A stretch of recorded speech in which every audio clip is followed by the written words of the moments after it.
नमस्कार दोस्तों, आपका स्वागत है डिजिटल मार्केटिंग ज्ञान में। मैं Shailesh Panchal, digital marketing trainer.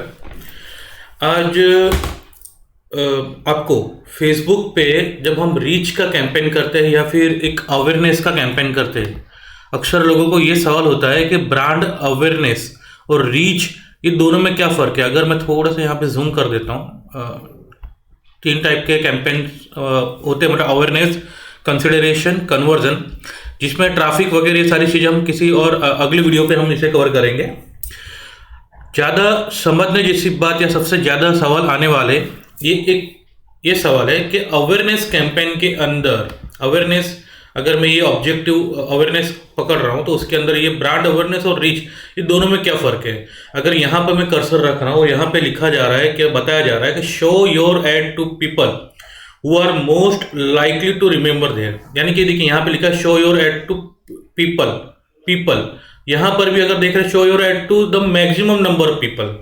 तो अगर ये मुझे कौन सा वाला ऐड कैंपेन करना चाहिए, अगर मेरा कोई प्रोडक्ट, सर्विस, बिजनेस नया है और मैक्सिमम अवेयरनेस मुझे लोगों तक पहुंचानी है, और मैं अगर फेसबुक पे ऐड कैंपेन कर रहा हूँ अवेयरनेस का, तो उस वक्त अवेयरनेस का मुझे ब्रांड अवेयरनेस करना चाहिए या रीच करना चाहिए, और दोनों का क्या मतलब निकल के आता है। तो आज थोड़ा सा ये हम समझने की कोशिश करते हैं। मैं शुरुआत करूँगा ब्रांड अवेयरनेस से। ब्रांड अवेयरनेस को क्लिक करने के बाद यहाँ पर फिलहाल कैंपेन का मैं नाम रख लेता हूँ, डेमो। आज का जो डेट मंथ है मैं उसे थोड़ा सा मेंशन कर देता हूँ, तो तीनों जगह पे मैं सेव रख लेता हूँ। इसे मैं कंटिन्यू कर लेता हूँ।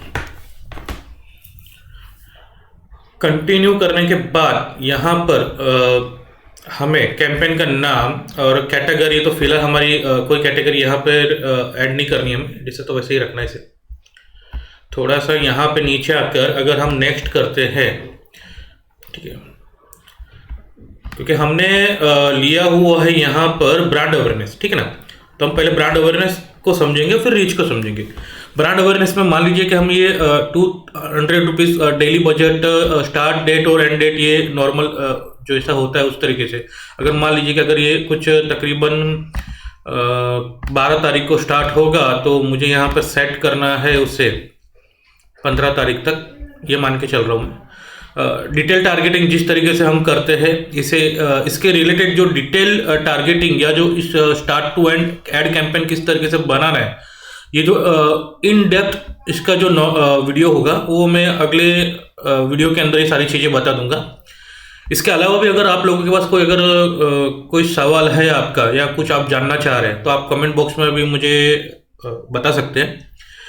इसके अलावा अगर कोई वीडियो अगर आपको डिजिटल मार्केटिंग के रिलेटेड अगर आपको चाहिए और आपको लग रहा है कि उस सवाल के जवाब शायद आपको नहीं मिल पा रहे, तो उसके रिलेटेड भी मैं वीडियो बनाने की कोशिश करूँगा। तो कमेंट बॉक्स पे आपके सजेशन या जो वीडियो आपको चाहिए वो वहाँ पे मेंशन कर दीजिएगा। मैं पूरी कोशिश करूँगा वीडियो बनाने के लिए। इसका जो नेक्स्ट वीडियो जो होगा वो इसके पूरा इन डेप्थ होगा। फिलहाल हमें यह समझना है कि ब्रांड अवेयरनेस और रीच में दोनों में फ़र्क क्या है, ठीक है। ब्रांड अवेयरनेस और रीच में ये फ़र्क है वहाँ पर कि यहाँ पर अगर मैं थोड़ा सा यहाँ पे आ जाता हूँ, ठीक है, तो यहाँ पर कहीं पर भी मुझे ये ऑप्शन नहीं मिल रहा है, कहीं पर भी मुझे ये ऑप्शन नहीं मिल रहा है कि कितने लोगों को कितनी बार दिखना चाहिए, ठीक है। यहाँ पे देखिए कहीं पर भी वो ऑप्शन नहीं मिल रहा है मुझे, ठीक है। अब इसी चीज़ को अगर मैं यहाँ पर आता हूँ, अगर मैं रीच पे आ जाता हूँ, रीच, इसे मैं एडिट करता हूँ, रीच पे आ जाता हूँ, चेंज कर रहा हूँ, इसलिए कंटिन्यू कर दूंगा। कंटिन्यू करने के बाद नेक्स्ट करूँगा।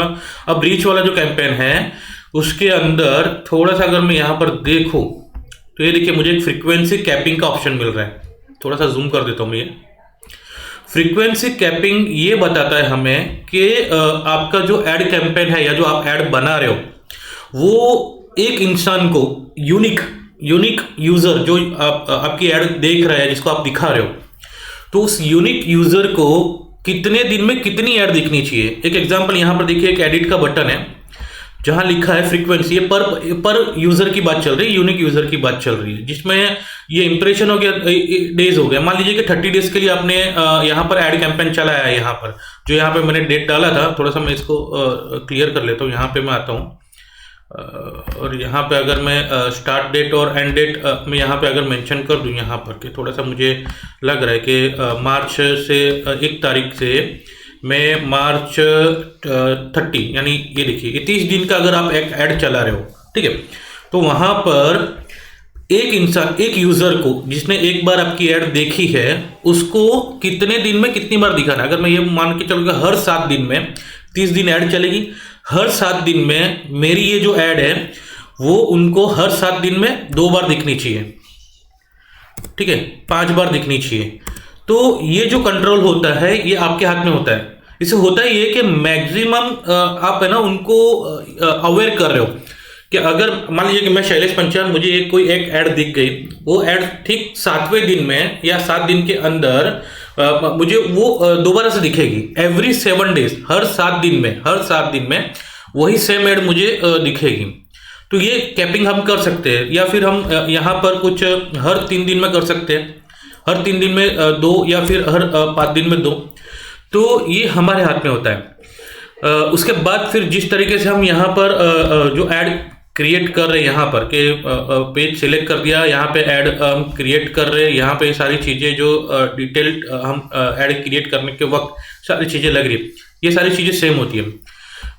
लेकिन फ़र्क क्या है यहाँ पर कि अगर मैं यहाँ पर रीच कर रहा हूँ तो ये मेरे हाथ में कंट्रोल होता है कि मैं मैक्सिमम कितने लोगों को कितनी बार मैं ये ऐड दिखाऊंगा, ठीक है।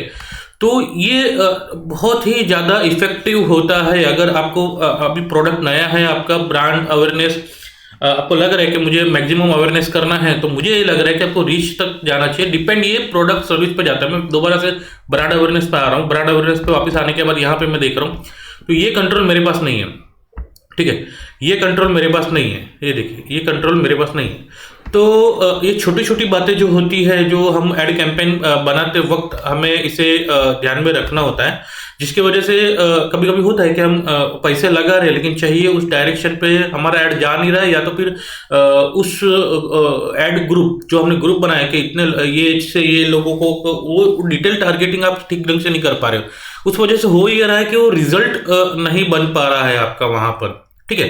तो आशा करता हूं कि आपको ये जो मेरा टिप्स था या आपके जो सवाल का जवाब अक्सर मुझे पूछा जाता है, तो मैंने थोड़ा सा वहाँ पे इसको क्लियर करने की कोशिश की है। मैं अगले कुछ वीडियोस में इसे पूरा डिटेल में करने की कोशिश करूँगा। अगर मान लीजिए कि अगर किसी को अगर यहाँ पर एक नया एड कैंपेन बनाना है और वो सोच रहा है कि मुझे ब्रांड अवेयरनेस का कैंपेन करना है, तो उस वक्त ब्रांड अवेयरनेस में क्या क्या चीज़ें ध्यान में रखनी है, उस सारी चीज़ों को देखते हुए मैं एक छोटा सा एक वीडियो बनाने की कोशिश करूँगा। उसके अलावा भी अगर आपको कुछ इसके अलावा डिजिटल मार्केटिंग के रिलेटेड अगर और कोई आपको वीडियो अगर चाहिए तो आप ज़रूर से मुझे कमेंट कर सकते हैं। मैं उस चीज़ से लेकर मैं वीडियो बनाने की पूरी कोशिश करूँगा।